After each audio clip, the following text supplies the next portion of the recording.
We're going to welcome two of the founding partners from Plural to talk about democracy, startups, and investing. We welcome to the stage Sten Tamkivi and Khaled Heloui, and moderated by Tobias.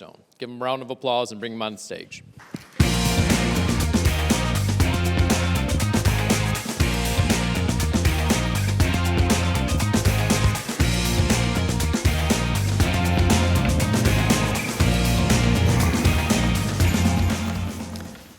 So thank you. It's a big deal to have you both here today.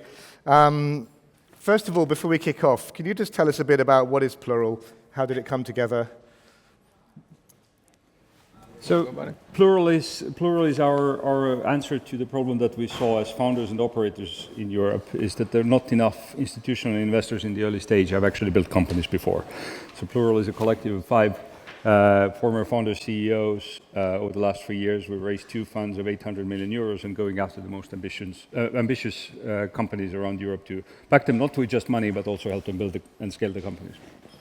Yeah, we're all basically entrepreneurs. I used to run a gaming company. I had like 4 investors on my board, collective operation experience, 0.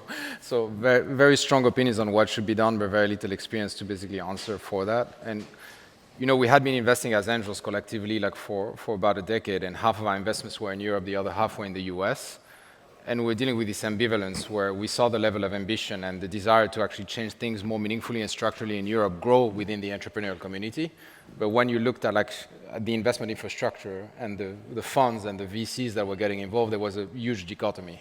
Like a very little risk appetite when things start working, basically trying to basically hold down or sell versus basically go for the next juncture, and linked with the increasingly fragile sovereignty that we had on critical infrastructure and critical industries in Europe.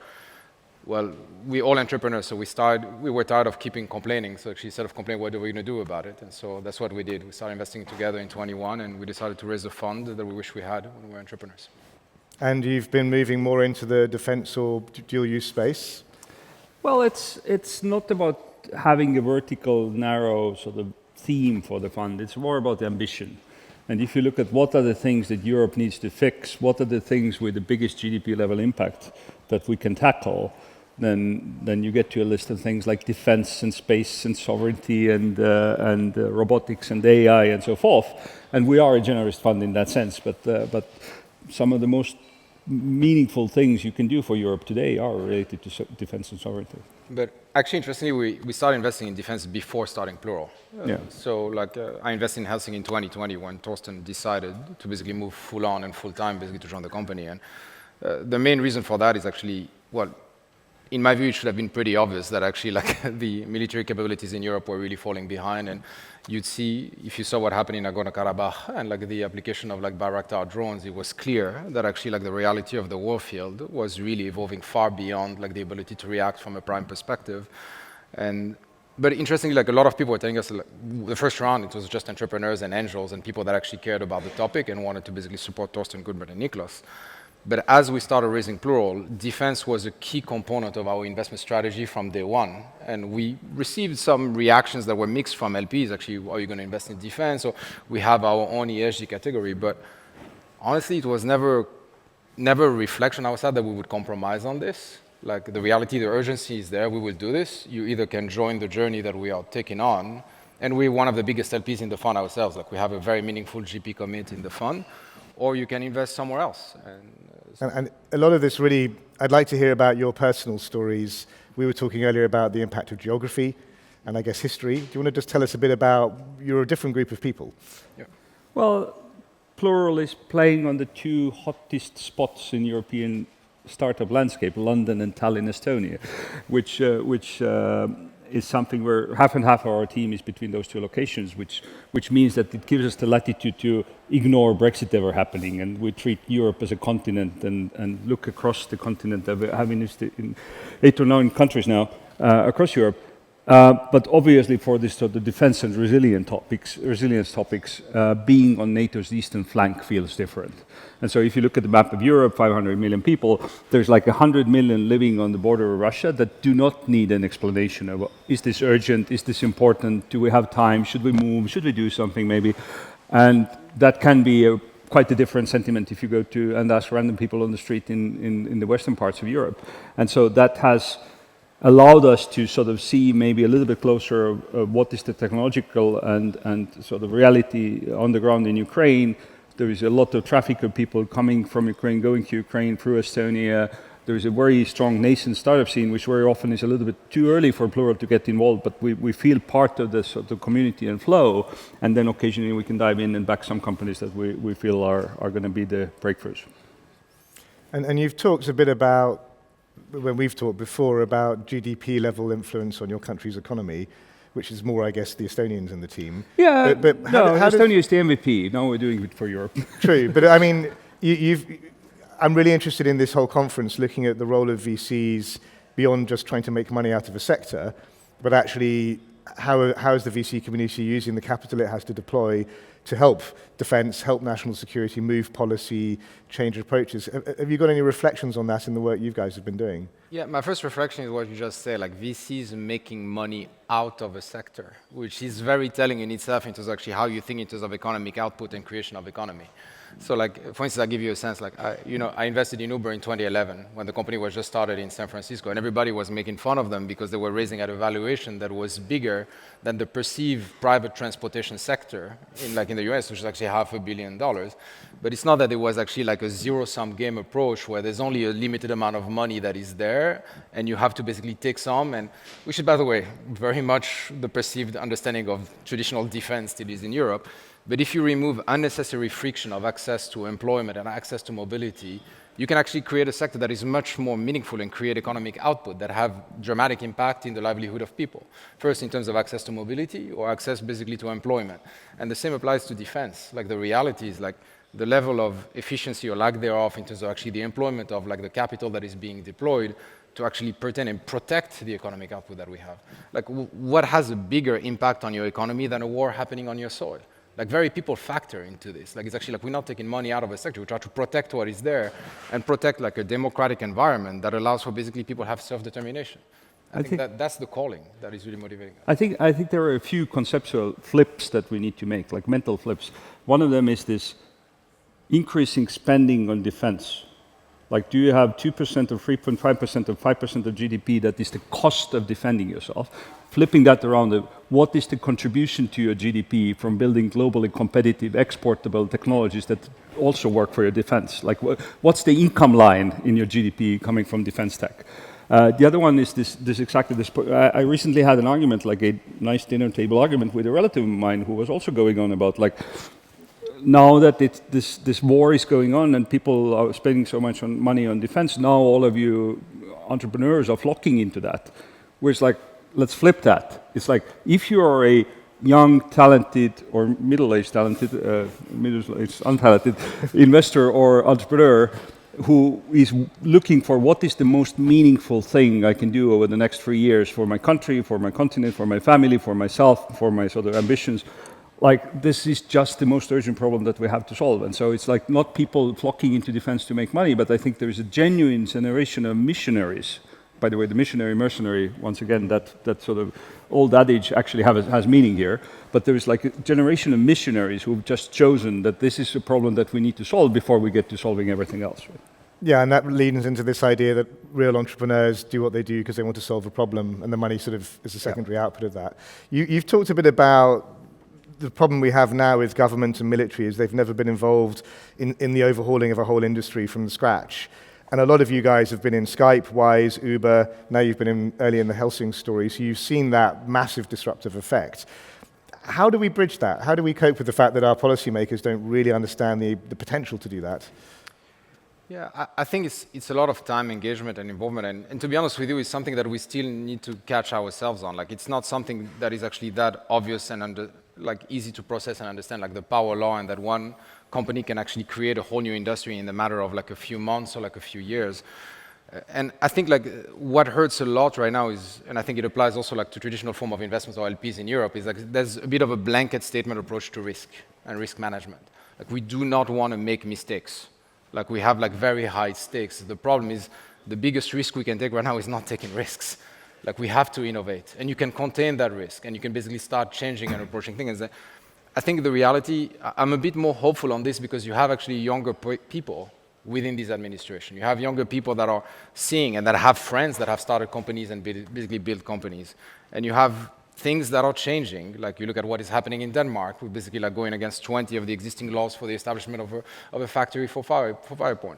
But the reality is like you have a gradation of the level of risk-taking and urgency the further from east to west you're going. And the reality, unless it really hits home, I'm a bit tragic on this. And this is actually why our way of engaging and working is like not centralizing the traditional poles of decision-making in Europe. It's like the future of Europe is not just going to come from London, Paris, or Berlin. Like right now, these are not where people are dying to defend Europe. And I think we have to involve all of the stakeholders. And private capital is here to follow, but now like it's also important that political decision makers muster the courage to start finally taking a slight level of risk. That's also the thing that is also damning, is like for every dollar of procurement contract that's going to be allocated for an innovative player, that company can raise $10 of private capital. So they don't even have to take the risk themselves on that front. Yeah. And that I think is the interesting thing. You have a lot of money behind you right now that can actually make a real difference in defense. Is it just the job of the VCs now and of private capital to lead ahead in defense? Yes. I think that's one of the, again, I think people in this room follow this and they understand what's the difference between equity and debt and procurement and revenue and like these things. For most of the general public, it's just money. We need to spend money to get defense. And actually, this point that Khaled is just making is, I think, crucial. It's not like there is a bunch of tech people now flocking to get government money to their cap table. Like, on contrary, like the opposite of that. Like, you actually have the first time in generations, you have a moment where there is, given the procurement path is available, and defense markets are never going to be efficient markets in the sense that there is never going to be complete free market competition. There is like political decisions driving the spend. But given the spend is there, giving the willingness to change and adapt and learn and get new technologies on board as part of the mix is there, then the private money is there as well. So, and that is like a massive leverage for, if you look at the sort of, I don't know, US defense industry's last 30, 40 years of cost plus sort of way of funding R&D, hey, you're 2 years, 10 years late with a fighter jet, a few billion over budget, that's fine. Like, go ahead, we'll still fund that. And I think we have a chance of building a way more competitive engine of creating innovation where you actually have to build scalable products and then there is a market for them. But I think it's a fundamental change in approach, which I think is kind of like a bit like of a given for us, but actually not necessarily. So we recently had a conversation with a Ministry of Defense of like a continental European countries, went in and we just exposed the work that we do and brought in a couple of our founders. And the first reaction actually, so what kind of procurement contract are you looking for? I'm like, no, we just want to understand what are the key problems that you're facing. We're going to highlight what you can do differently with technology, give it a chance to demonstrate that we can be compelling and relevant. These companies are funded enough to actually take that time to illustrate that work, demonstrate what they can do, and then eventually, yes, procurement contract needs to arrive so that you don't have the stop of the outflow of private capital. But the approach is very different. But I think that's the biggest risk that I see in this industry. Not necessarily that you don't have enough capital that is incentivized to come into defense technology startups right now, but that it stops within 2, 3, and 4 years' time, not because all of them are not successful, but that there's not a single or a couple of relevant successes that hit the scale that is basically estimated to be relevant right now, because procurement doesn't follow. But I mean, there's two different things in there. There's the procurement and the scaling bits. What you're really saying then is breaking the prime model of the government paying a prime to do the R&D. Yeah. You're saying obviously the private capital can take the risk to do the R&D. Yeah. But then the procurement has to work. Procurement has to follow. Are you seeing procurement work anywhere? Are there any good examples? I think it's starting to. There's like a UK defense strategy saying like a bold headline, 10% of the budget, like that is sort of the political statement top down. There is also like grassroots activity. There was a few weeks ago, Estonian Defense Forces established a future command or transformation command unit in June. A few weeks ago, I was in a meeting with a nascent startup who is like operating in some NATO countries, but not in Estonia. They presented what they built on a Tuesday in a first meeting. By Thursday afternoon, they had the dates agreed for which exercise this thing will be trialed in. And so that is the kind of like, this is not like winning a big contract, but this is like starting a conversation practically. Show us what you built. Can we use that? Is it useful in exercise? Okay, it is. Let's now start looking at what the procurement stuff needs to be. And like, having this very often is as simple as what's the one door a founder can walk into to have that conversation. And I don't think most European militaries still have that.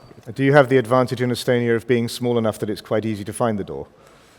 Well, when I asked Ivo, who is running that unit now, like he said that, hey, technically we still have 4 doors, but we're going to get an office soon, so it's getting there. But then on the scaling front, I think you both have feelings about the need to scale really serious large companies that can have, again, a GDP level of impact. Do you want to talk about that a bit more? Yeah, no, it's, people like when we say that they laugh, but like for instance, like Uber is a $200 billion company. Like Europe is a $20 trillion economy. Like that's 1%.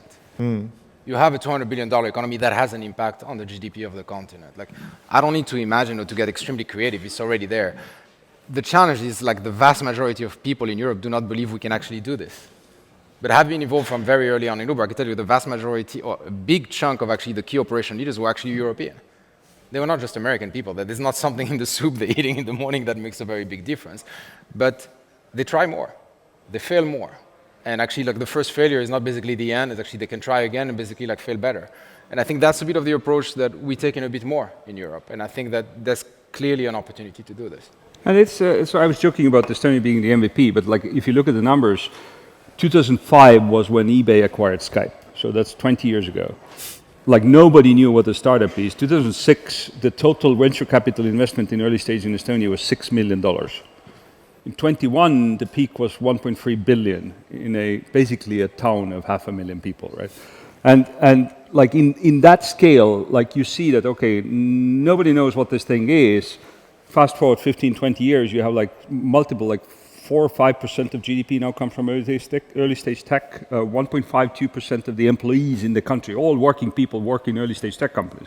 Like you can do that, we can do that. And it's like absurd to think that is, again, like it's not only in the American soup, but it's something special in Estonian soup. Not true, like it's just a matter of sort of self-belief and not stepping out in early sort of mishaps and all of that, but actually having the boldness to scale. And you will have this snowballing effect that people who have built that before, they undertake even more ambitious missions in the next time around. And so, for example, in defense today as well, you have people who have had great jobs in heading data science in, I don't know, Bolt or Wise or Verif, and now they're building a defense tech company. There are people who have built the B2B SaaS company before, and now they are actually ambitious and brave enough to undertake something that has a complex hardware component. So you need to go through those cycles, and I think it's not about like, is it possible? It's just let's realize that we're time shifted from like Silicon Valley basically by 2 or 3 decades and like get on with it. But there is a point in there that, because I remember when you sold Skype the first time, and there was actually a blip on the GDP graph of how much money it brought into the country. But what was key is you all came back a while later and became investors and became mentors and founders. Yep. And I think a key thing there is you celebrate your winners. Yeah, and we don't do that across the rest of Western Europe so well. It's addictive. Yeah. Like building something out of nothing is amazing. And like you build one, you build the second one, and there's our partner Khaled who after Skype founded Wise, built something into 10 billion valuation from zero. He's like, okay, actually building another decacorn is fun, but you know what's more fun? Building 100. And so let's build Plural. And so that's the sort of the snowball that we want to have really rolling in Europe. And we need to share that culture out into the rest of Europe then. Absolutely.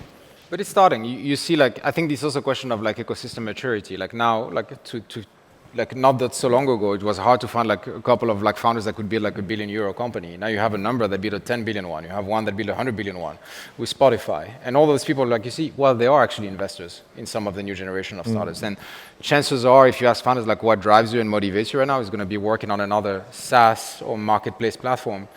I think like when you see like the JD Vance speech in Munich and you see what's happening in Ukraine, I think at some point you also have to look at yourself in the mirror and what are you going to spend your time on, right?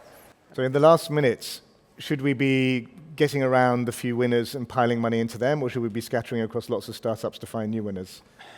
I think like if you look, I'll give you the unit economics of a fund. Like one of the key questions that our LPs ask is how much of the capital have you concentrated on the companies that can generate the biggest returns. And I think the same applies to the economy. Like, at the reality, if you look at the way that we invest, the vast majority of the investment we're going to do are not going to be great winners. And it's extremely hard to predict which would pan out to be the winners. But it's important that you take as many shots as you begin with and have a risk management approach in this way. But for those that work, yes, you need to concentrate the capital. And you cannot have a blanket state approach to risk management. You cannot have a blanket straight approach to like procurement management. And so it's important to give a bit more chances and a bit more shots, but for those that actually emerge and demonstrate they have an unfair advantage and can scale and industrialize, yes, it is critical that they start having a shot at meaningful procurement contracts. Otherwise, this industry is just going to keep repeating the cycle of the last 20 years, and we're still going to have to rely on other countries basically to defend ourselves. Sten? Europe doesn't have a problem with supply of talent. We don't have a problem with startup creation, like the number of top universities in the top 200 in the world, the number of AI researchers on the continent, like you can go down that list, it's all in larger than absolute numbers than US. You can get funded for pre-seed, you can get funded for seed in dozens of countries in Europe. So the ceiling has been raising in the last decade or two. Where you're now hitting the ceiling is, okay, how do I raise 200 million if I really go big? The next one will be, where do I go public? Like there will be these next steps that we need to take, but this sort of movement is coming from bottom up. And I think right now we feel at Plural that the thing is about how do we scale the winners way bigger than anybody dreamt of. And I think there is a big ecosystem sort of creating the sourcing of those winners. Brilliant. Thank you for sharing that vision with us. Thank you. Thank you for having us.